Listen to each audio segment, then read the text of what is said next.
Olá, olá, tudo bem? Esperar o pessoal ir entrando, tudo bem? Quanto tempo que eu não faço uma live aqui?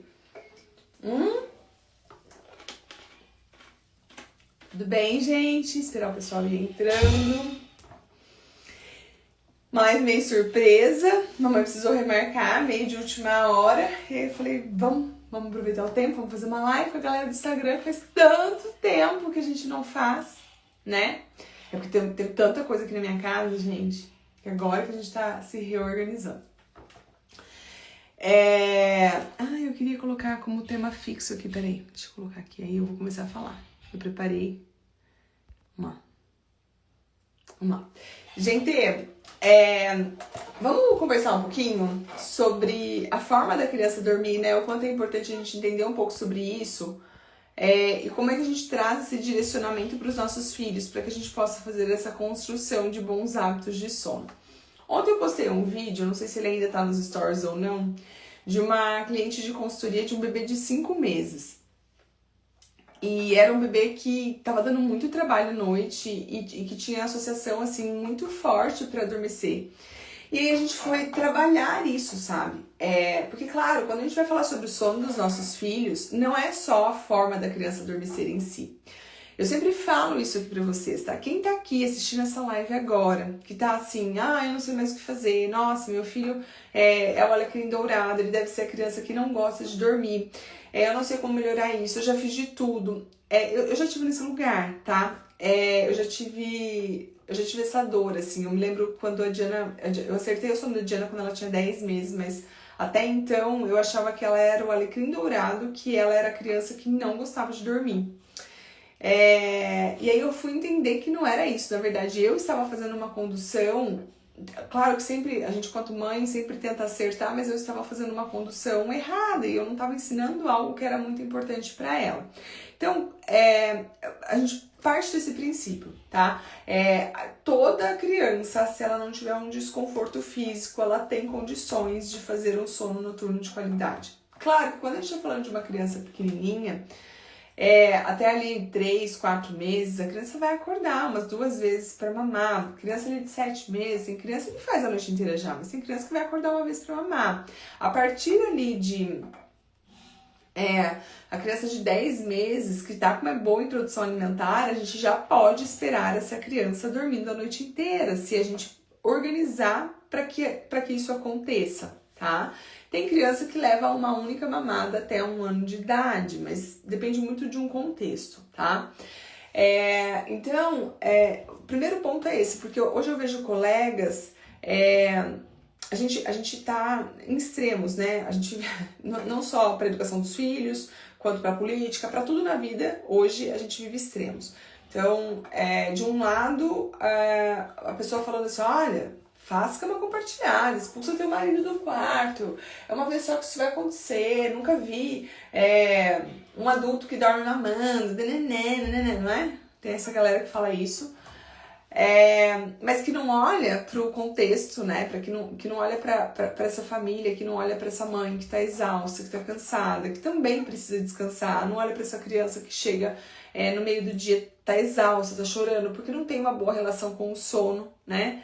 E tem a outra galera que fala assim, olha, com 3 meses teu filho tem que estar dormindo a noite inteira. E tipo, é um cronograma, aqui ó, uma tabela, você se vira pra colocar isso em prática. Eu quanto mãe, eu quanto profissional, eu não acredito em nenhum desses 2 lugares.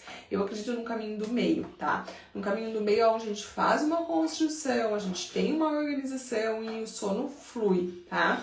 Eu também não acredito de que uma hora vai passar e vai melhorar sozinho. Pra mim isso não, sabe?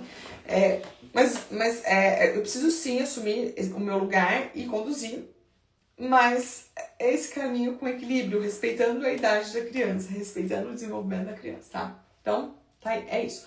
Quando a gente olha para o sono, então, são pontos que precisam ser olhados, né? Quando a criança tem muitos despertares. Eu sempre falo assim, ó, a rotina tá adequada? Ontem eu mandei um áudio, acho que foi ontem que eu mandei, não lembro se foi ontem, se foi segunda-feira.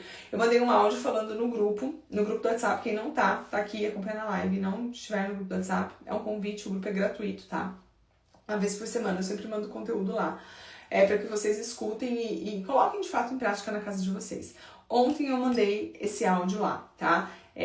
Mandei um áudio falando sobre rotina. E mandei, inclusive, um pedaço do meu e-book, que eu tenho ele para venda, mas eu printei ele, cortei e mandei um pedaço falando sobre essa rotina, dando sugestões de rotina, tá?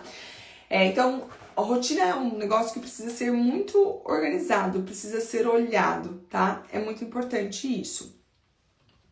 E nos 2 primeiros anos de vida da criança, a rotina muda muito, né? Então, uma criança que com 3 meses precisa fazer ali 4, 5 sonecas, uma criança com 8 meses está fazendo, na grande maior parte das vezes, 2 sonecas, tá? Então é bem importante que a gente tenha esse olhar, que a gente consiga ir acompanhando o desenvolvimento da criança. Porque às vezes a gente tá ali presa, nossa, meu filho não tá dormindo bem, nossa, a soneca tá péssima. Só que você tá presa numa janela de sono de uma criança de 3 meses, sendo que teu filho já tá com 6. Então a gente precisa ir organizando e fazendo a leitura ali dos sinais da criança, entendendo também que a janela de sono vai mudando conforme a criança vai amadurecendo, né? E também a necessidade de estímulo da criança também aumenta, né? Antes a gente às vezes passava o dia em casa e a criança nem sentia isso. Conforme a criança vai crescendo, a gente vai precisando dando mais estímulo para ela. Precisa colocar um passeio, precisa colocar essa criança no chão, essa criança precisa gastar energia. Então o ajuste da rotina, ele é um ponto importante. Horário para acordar, horário para dormir, ser previsível isso, trazer isso é a organização, gente. A gente precisa preparar o ambiente ali para que as coisas fluam bem, tá? E aí o segundo ponto é o ambiente de sono, que muitas vezes eu sei que os pais torcem o nariz quando eu falo sobre ambiente de sono, né? Porque eu digo, olha para o ambiente de sono, cuida do ambiente de sono, porque é algo simples de ser cuidado e que faz muita diferença. Então assim, não negocia, dormir no escuro, tá? Dormir a noite no breu. Mas eu preciso, sei lá, amamentar, trocar uma fralda. Tá, beleza. Então aí você vai ter um ponto de luz vermelha. Mas de maneira geral, dormir é no escuro, tá? Não abro mão disso. Soneca também, pra mim, eu oriento que quando possível seja no escuro. Não tem pra onde olhar, é muito mais fácil a criança se entregar. Não troca o dia pela noite. O que faz trocar o dia pela noite não é o fácil dormir no claro no escuro. Escuta o que eu tô falando, tá? Um quarto fresco, ligar o ruído branco. O ruído branco é mágico? Claro que não, cara. O ruído branco não é mágico. Só que o ruído branco abafa o som de fora. Se a criança estiver num momento ali de sono leve, se tiver um barulho, sei lá, um cachorro latindo, uma moto que passa acelerando, essa criança vai acordar. Agora, se eu tô com o ruído branco ligado, vai abafar o som, tá? Então, são questões que são importantes de serem olhadas. E aí a gente entra toda nessa questão de ajustar essas duas coisas. Então, foi construída a rotina, foi construído o ambiente de sono. O que eu vou fazer? Eu vou criar rituais. Gente, ritual, presta atenção numa coisa, ritual não é mágico, tá? Tem gente que acha que ritual é mágico. Que, se eu ofertou um ritual, a criança vai sair tão relaxada que, nossa, a criança vai se entregar e vai dormir. Eu digo, não é sobre isso o ritual. Ritual é para sinalizar para a criança que a próxima atividade é dormir. Tem criança que sai, sim, super relaxada do ritual. E tem criança que não sai, tanto da soneca quanto do sono noturno, que sai mais ativa. E não tem problema. O meu Pedro, por exemplo, é uma criança que sai aceleradaça do ritual de sono. E ele deita na cama, ele sabe que ele vai dormir e dorme. A gente faz ritual para fazer, uma transição de atividade, é para sinalizar para o corpo da criança, para que não haja aquele protesto, porque a criança, com o ritual que a gente coloca, a criança já sabe o que tá por vir, né? Diferente de, tipo, do nada, você fala assim, surpresa! Agora nós vamos tomar banho para dormir. Aí no outro dia... já tomou banho na hora do almoço, surpresa, vamos entrar no quarto dormir. A criança nunca sabe o que vai acontecer. Isso traz uma sensação de insegurança e conforme a criança vai ficando mais velha, cria um protesto gigantesco, né? Da criança não querer entrar, tá? Então quando tem isso organizado é muito mais fácil, tá? Aí a gente entra nessa forma do adormecer, que é o que eu queria falar aqui com vocês. Gente, assim, ó, o vídeo que eu postei ontem tá nos stories ainda, não sei se tá ou não, tá? Se não tiver, depois eu vou fazer um reels com ele. Eu pedi pra mãe, tá? Falei, mãe, posso usar o seu vídeo, né? Ela me permitiu. A gente tá enraizado isso, né? Então, você coloca teu filho pra mamar na hora que ele vai dormir todas as vezes. E aí teu filho acorda, todas as vezes você vai lá e coloca o teu filho no peito. Todas as vezes. No peito ou na mamadeira. O que eu construo com essa criança? Eu construo com a criança que para dormir, o que é seguro é mamar. Então, a forma que ela tem de relaxar, de pegar no sono, é mamando. Então eu ensinei isso e eu vou repetindo. Vamos dar um outro contexto, né, que é uma outra associação. A criança só dorme ninando. Por quê? Porque eu pego meu filho no colo e ele chora porque ele tá com sono. Mas eu esqueço o sono, né? Porque o choro vem e a gente esquece qualquer coisa. Aí você fala assim, você começa a ninar a criança loucamente, pular com a criança. Uma hora a criança consegue se entregar e dormir. E aí eu começo a fazer isso todos os dias. Todos os dias que a criança vai dormir, eu nino, até a criança pegar no sono. Ou seja, eu repito, eu trago para essa criança. É muito difícil, a Isabela falando, é muito difícil sair do ciclo vicioso, é muito difícil, porque a criança protesta, e aí a gente naquela insegurança, você fica assim, ó, você não sabe se a criança está protestando, por exemplo, quando é o mamar, quando é o colo, eu acho que é mais fácil, sabe, porque a gente entende que, não tá chorando porque não tá tendo o balanço que estava habituada. Quando é o peito, eu entendo que é muito difícil, porque você fica assim, gente, a criança tá chorando por quê? Será que ela tá com fome? Então, eu digo, olha, a gente precisa estar, por isso que eu falo que a gente precisa estar muito consciente, muito presente ali no momento. E a gente sempre inicia no primeiro momento do sono noturno. Então, é hora de mamar antes de dormir. Mas nesse momento, na hora que você vai dar o mamar pra criança, você vai acender a luz. Você vai deixar a luz vermelha, mas uma luz direta, uma luz... porque eu não quero que ele saia relaxado. Acontece que a gente faz o quê? Mas vamos ser sinceros, porque eu sou mãe também e eu fiz isso por muito tempo com a Diana. Eu tô cansada. O dia inteiro, às vezes, eu lutando com a criança pra criança dormir. A criança extremamente irritada. O que eu fazia à noite? Eu vou te falar que eu nem sentava com ela. Eu simplesmente deitava na cama, apagava todas as luzes e esperava. Tipo, deixava ela ficar mamando. Eu deitava de lado assim, ó. Esperava ela mamar. Aí às vezes ela mamava, ela saía um pouco do peito, ela voltava, ela mamava. Aí, assim, quando ela ia dormir, eu não sei, eu nunca sabia. Era do absoluto nada, ela soltava o meu peito e dormia, né? E aí, quando eu fui fazer o movimento de, olha, minha filha, eu vou te dar mamar, então eu vou sentar. Comecei que eu não dava mais mamar deitada, porque não tinha como, né? Eu não ia conseguir saber qual era o momento. E outra coisa, eu queria que ela mamasse, eu preciso que ela mame. A mamada é efetiva, eu não tô falando de desmame. Então eu peguei assim, sentar, eu deixei uma luz direta. Na minha casa a gente tem luz só amarela, né, nos quartos, então eu não deixava a luz do quarto acesa não, eu deixava a luz do corredor com a porta aberta, me lembro disso assim. Eu sentava, me posicionava aqui e dava uma mamar pra ela. O que eu fazia também era assim, ó, eu não ia já com ela com muito sono, sabe? Eu ia nos primeiros sinais de sono, quando a janela tava começando a fechar, pra ela não chegar, pra ela não ir exausta, sabe? Passada, além do ponto. Aí eu sentava. A hora que eu via, porque ela pode fechar o olho, o ponto não é, mas se ela fecha o olho já tem que tirar do peito. A mãe vai ficando desesperada. Não, cara, ela vai fechar o olho e ela vai dizer, tá vendo? A hora que ela começar aquela mamada, eu vou postar, eu tenho um vídeo do Pedro fazendo aquela mamada pra dormir, sabe? Aquela mamada não nutritiva, eu vou postar. Eu vou fazer vou explicar, vou fazer um reels e vou postar pra vocês verem. A hora que ele começar, que a criança começar a fazer assim, ó, aí dá uma paradinha. Aí dá uma paradinha. Aí é a hora de você falar assim, se já mamou o suficiente, a gente finaliza a mamada. Se não mamou o suficiente, você tira um pouco do peito ou da mamadeira. A mamadeira é mais difícil disso acontecer, mas acontece também. Você tira, senta, mexe com a criança, vira pro outro lado. Se for o peito e não tiver mamado o suficiente, vira pro outro lado da mamada. É extremamente contra-intuitivo, né? Porque o que é intuitivo nesse momento? Eu nem respirar para que a criança durma, para que eu possa transferir. Mas o que eu tô falando para vocês? Eu preciso romper esse ciclo. É o que a amiga falou ali, ó. É muito difícil romper, mas eu preciso ter clareza de que mamou bem.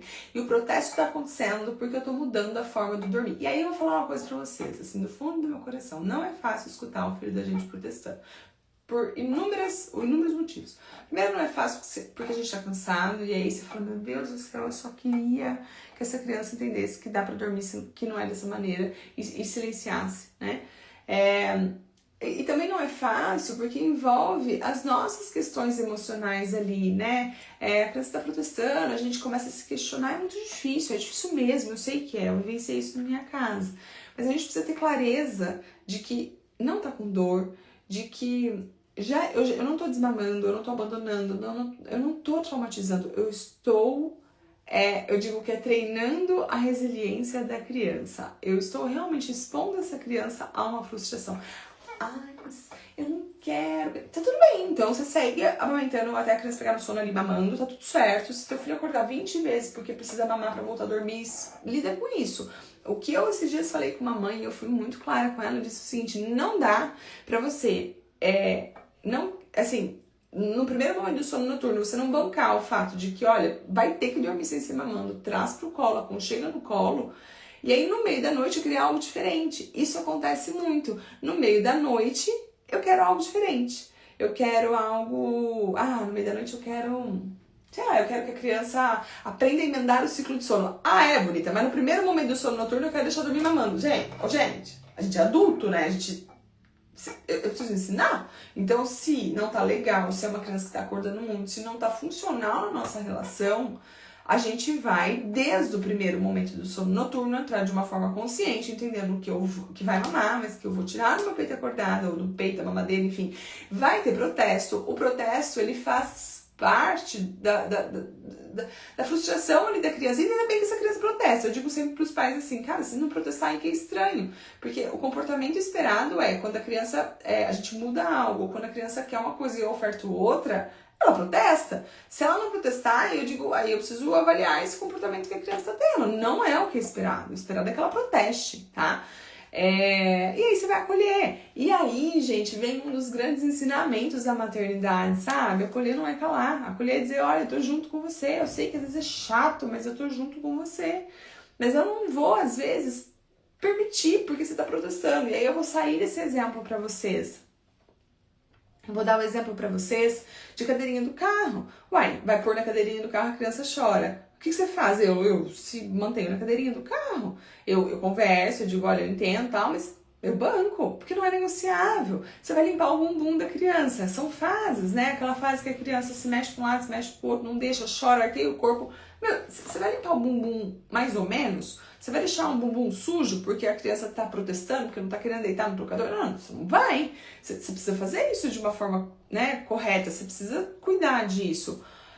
No meu ponto de vista, gente, é igual escovar os dentes. Mas meu filho não deixa, ele chora. Gente, esses dias eu escutei um pediatra falando, e aí, assim, eu entendo que quando a gente olha, às vezes, essa frase fora do contexto, principalmente hoje, todo mundo fica meio assim, sabe? Mas ele falou assim, cachorro late, criança chora. Cuida do que... Depois que ele falou isso, ele emendou assim, ó. O que é da mãe, a gente cuida na mãe. O que é da criança, a gente cuida na criança. Então, claro, ele foi muito frio ao falar isso, porque eu, quanto mãe, isso me gera um desconforto ao escutar, né? Quando eu tenho uma dor ali. Mas tem coisas que precisam ser feitas e a gente precisa, de fato, ir ali, colocar em prática e acolher o que é preciso, estar junto, mas... não tenho o que fazer, eu não vou ficar nesse movimento de tipo, porque ele tá fazendo, ele tá chorando, eu não vou fazer. Gente, entende? E aí é a mesma questão relacionada ao sono. Eu preciso ensinar, é um hábito que vai levar pra vida. Porque não é só você que tá acordando inúmeras vezes, teu filho também. Teu filho também tá sendo prejudicado. Eu já acompanhei várias, mas não foi uma nem duas, várias famílias que a introdução alimentar, tipo, não vai pra frente, porque a criança mama 500 vezes à noite. Eu já atendi famílias que a criança não tava crescendo, porque tava acordando 400 vezes à noite, entendeu? Aquela zona da noite, cada dia dormia no horário, aquela bagunça de relógio biológico.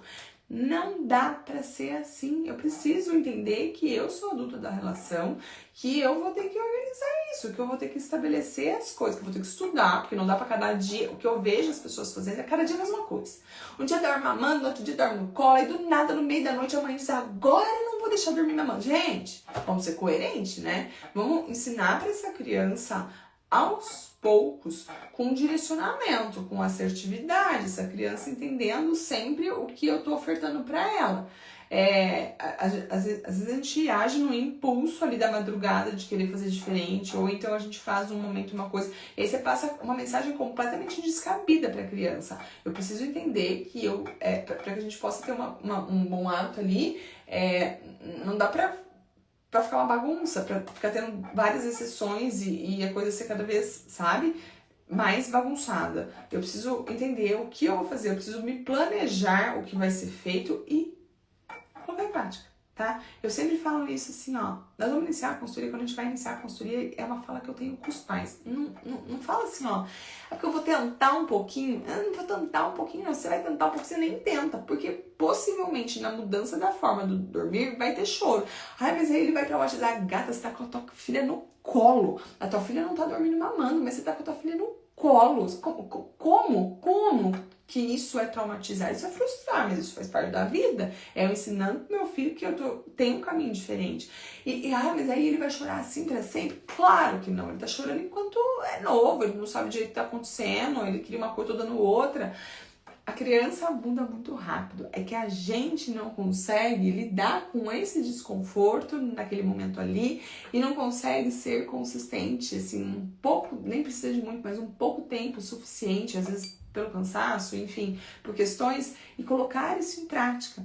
Porque quando a gente põe em prática, a mudança é muito rápida. Só que, é claro, envolve nosso cansaço, envolve questões emocionais. Nossa, tem muitas coisas acontecendo. Helena, com certeza sono noturno, tá? No sono noturno a gente tem a melatonina. A gente sempre inicia qualquer mudança. Ah, não vai dormir mamando, vai dormir ninando. Que é o que eu ia explicar e eu voltei e não falei, né? Então, terminou de dar mamar, que você vai trazer pro colo. Ah, mas aí ele protesta. Vai protestar loucamente. Justo que proteste. Justo. Vai trazer pro teu colo e vai dizer assim, vai dormir agora no colo da mamãe. Acontece que também eu vejo muitas famílias fazendo o quê? Sai do dormir mamando e quer que a criança dorme do berço do nada. Fala, gente, tem um caminho, né, pra gente construir ali, pra que a gente chegue no momento do dormir no berço. A criança parou de dormir mamando, a gente tá trabalhando isso com ela, a gente vai trazer ela pro colo, a gente vai acolher ela ali. Ela dormiu no colo, não vou tentar transferir essa criança desacordada pro berço. Não é ainda esse momento. A hora que a criança começar a entender que agora ela dorme no colo, num segundo momento, eu vou começar a colocar essa criança mais acordada no berço. Mas é num outro momento ainda, tá? Então eu sempre inicio pelo primeiro momento do sono noturno. Depende muito da faixa etária que a criança tá. Se a criança estiver ali... Até 7 meses, pode mamar ali umas 2 vezes na noite. Normalmente, próximo de 7 meses ali, começa a introdução alimentar, diminui para uma mamada, que às vezes acontece até aos 10 meses, 9, 10 meses, e ali a gente já consegue uma criança dormir a noite inteira sem acordar para mamar, tá? Já é isso que a gente espera, né? Não são todos os despertares que são fome, tá? Na grande maior parte das vezes, eles não são fome. Acontece que a criança não consegue nadar o ciclo de sono. E aí ela acorda. E aí é onde ela solicita a gente perdido que tá, vai lá e oferta a criança o peito, ou a mamadeira, ou fica ninando a criança, ou traz a criança pra nossa cama e vira aquela bagunça. Então, olha só, o primeiro passo, eu falo que pra gente mudar a forma da criança adormecer, eu gosto da diminuição de estímulos, né? A forma que eu mais gosto de conduzir é a diminuição de estímulos. Então, ir aos poucos, diminuindo o que a gente oferta, né? Então, por exemplo, hoje é mamando, então a gente vai trocar, agora vai dormir ninando. Agora já dorme ninando, então eu vou começar a me arriscar e colocar mais acordada no berço.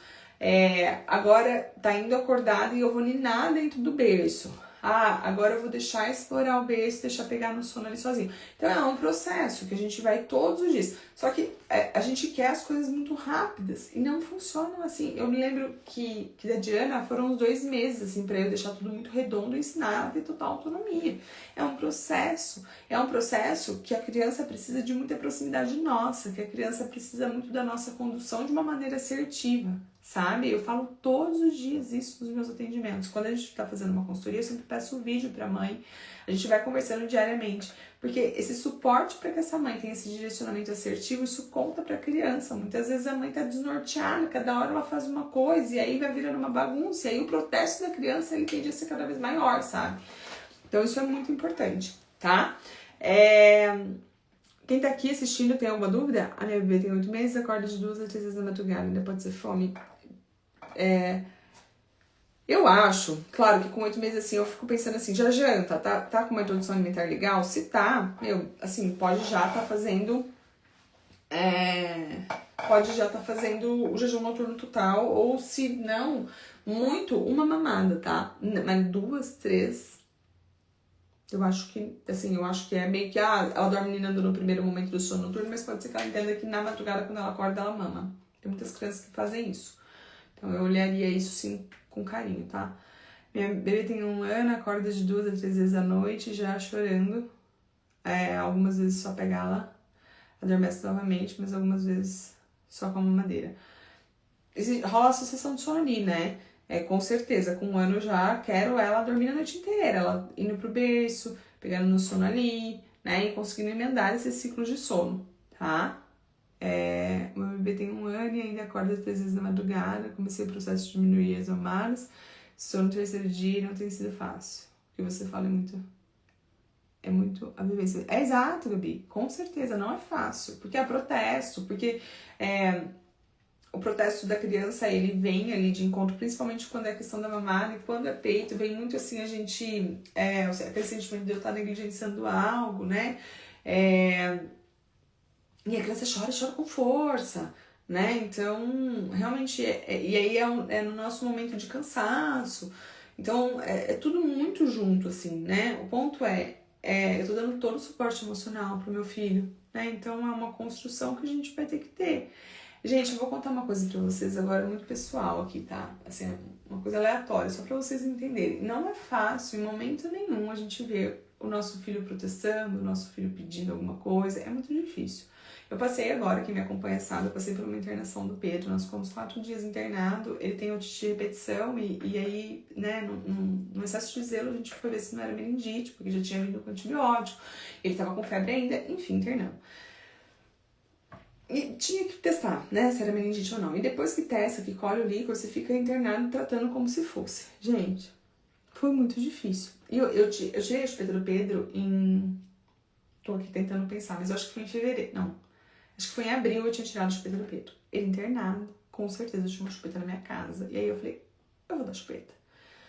E aí eu falei, vamos ver como ele vai aceitar, vamos ver se ele vai aceitar ou não, né, vamos ver. Ele pegou a chupeta. Aí os 4 dias que ele ficou lá, ele pegou a chupeta. E assim, muita injeção lá, muita tirando sangue, todo aquele rolê do hospital, lindo, maravilhoso, que eu nunca tinha vivenciado na minha vida. Tá, aí quando eu fui sair do hospital, eu fiquei pensando muito, o que eu faria com essa chupeta, né? Porque ela serviu, eu fui lá e dei, mas eu não queria tirar, porque, ele já tá com 3 anos e meio, era um negócio que eu queria tirar, mas também não queria ser... não queria ser... queria respeitar a dor dele, né? E aí a gente envolveu ele num processo onde, filho, olha que delícia, hoje nós vamos pra casa. Mas vai vir um outro amiguinho aqui. E o outro amiguinho, ele vai precisar ficar aqui. Ele vai precisar ficar internado. E aí a gente podia deixar a sua chupeta pra ele, né? Porque você já não usava mais. Ela só veio aqui pra te ajudar no hospital. O que você acha? Aí ele ficou meio assim e tal. Foi, tirou, deixou a chupeta. Só que ele veio pra casa e ele veio com tudo aquilo. Ele tava extremamente reativo. Assim, a gente cansado e ele muito reativo. E aí eu juro que eu pensei assim, meu Deus, e a chupeta tava na minha bolsa. Falei, meu Deus, eu vou dar chupeta pra esse menino. Nossa, não dá mais. E ele chorava, ele nem pedia. Ele teve 2 ou 3 momentos pedindo a chupeta, mas ele chorava. E aí veio ele naquele sofrimento, e eu falei, meu Deus do céu. E aí eu entendi, eu pensei assim, eu não preciso calar ele, né? Eu preciso acolher, eu preciso estar junto, eu preciso dar meu colo, eu preciso curar ele dessa maneira, com a minha presença. E acolher ele não é calar ele, né? E não é esse acolhimento, seja do sono, ou seja, né, igual de um processo traumático da internação que a gente teve, ele não é do dia pra noite, né? E aí eu optei, eu não dei mesmo a chupeta, né, tá lá na minha bolsa, não dei mais pra ele, mas eu me coloquei disponível. Eu dei muito colo, eu agi com muita paciência. Sexta-feira, a gente saiu na segunda-feira, vai fazer uma semana, né? Segunda-feira fez uma semana que a gente saiu do hospital. Ele tá outra criança já, mas eu tive que lidar com todos os protestos dele, me pôr disponível, né? Dar o meu colo pra ele. E não é fácil, porque, claro, a gente quer um negócio imediato. A chupeta, pra mim, na minha cabeça, naquele momento ali de desespero, de cansaço, mesmo fora ali do hospital, era um negócio imediato, de tipo, pá, resolve. Mas foi algo assim muito trabalhado dentro do meu coração, no sentido, eu estarei disponível. O que eu posso fazer é estar disponível pro Pedro, dar muito colo pro Pedro, dar muita presença pro Pedro, explicar muito pro Pedro tudo que ele tá vivenciando. Mas eu não vou ter a chupeta. Então, eu só contei isso tudo aqui pra vocês pra falar que, sim, agora no sono, quando a criança chora porque a gente tá mudando o hábito, é difícil.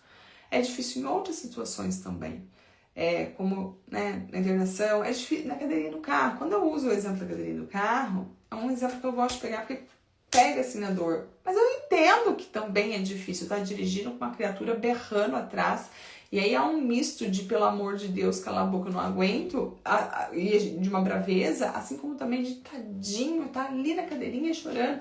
Então eu entendo, eu não acho que justifica, mas eu entendo o que muitos pais às vezes se perdem, acabam tirando da cadeirinha, vira aquele show todo, né? Mas a gente precisa ser adulto, né? A gente precisa ser consciente, entender que tem coisas que são importantes da gente colocar em prática e que, como aquele pediatra lá, que eu falei pra vocês, que eu escutei uma palestra, ele falou de uma forma fria, que eu não gosto de falar dessa forma, mas é isso, a gente precisa acolher o choro, né? Faz parte da infância chorar. Chorar é uma comunicação, e chorar é uma forma da gente colocar pra fora o que a gente está sentindo, e nem sempre é ruim, né? Coisas ruins que a gente está colocando para fora, é só um sentimento que está ali dentro que precisa ser colocado para fora, tá? Então, é isso, a live de hoje foi essa, quero ver se a semana que vem eu me organizo e venho aqui de novo. Quem não tá no grupo do WhatsApp, deixa aqui o convite, quem precisar do meu atendimento, de que eu pegue na mão e falo, vamos junto, porque a consultoria ela é ir junto, tá? A gente vai diariamente conversando, vocês fazem vídeo, e eu vou fazendo a troca para que vocês possam se sentir seguros e coloquem em prática na casa de vocês, tá bom? Um beijo grande no coração de cada um.